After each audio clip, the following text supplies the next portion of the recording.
A U of M professor told me that in India, gone are the days of TV journalists getting those sit-down interviews with big-name politicians. They're trading in studios for somewhere a little less formal.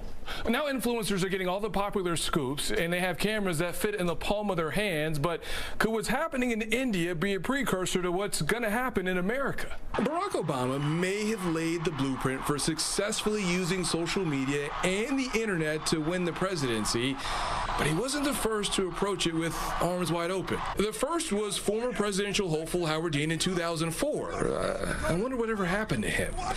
Oh, wait a minute.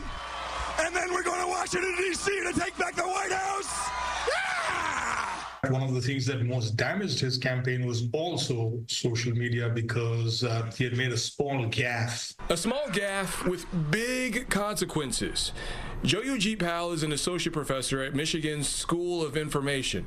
He's an expert on how social media has influenced politics. I study this much more in India. How impressionable do you think these influencers are on millennial and Gen Z voters? It's hard to measure exactly how influential they are on Gen Z voters. It's sort of like how influential is Taylor Swift among young people, or is let's say, Elon Musk among young people. You may remember Florida governor and former Republican presidential candidate Ron DeSantis launched his campaign with Elon Musk on X, formerly Twitter.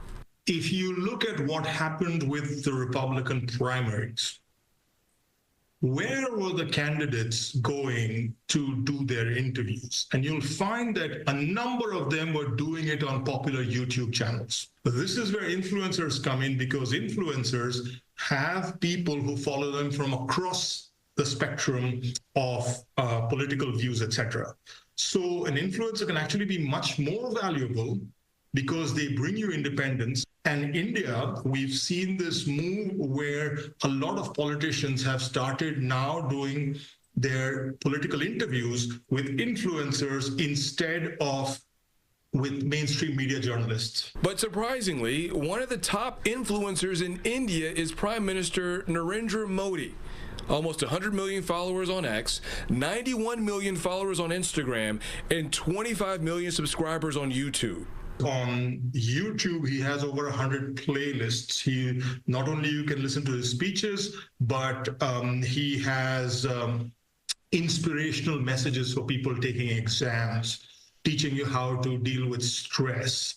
Then he's got an exercise channel. Here in America, we have seen politicians get the most out of social media, including our current president, our former president, who has his own social media platform, our governor, and Detroit City Council President Mary Sheffield. We have to think of creative ways. Oftentimes, young people want exciting ways to learn, and you could do it through video, you could do it through dance, you can do it through cool ways to educate young people, and I think that it is so important that we as elected officials, and even from the presidential race, utilize social media to capture the attention of our young people and to articulate messages in different ways. As we've seen in the ever-evolving world of social media, what's here today is gone today. We'll have to wait and see if it'll have a permanent influence on politics. Brandon Hudson for The Pulse.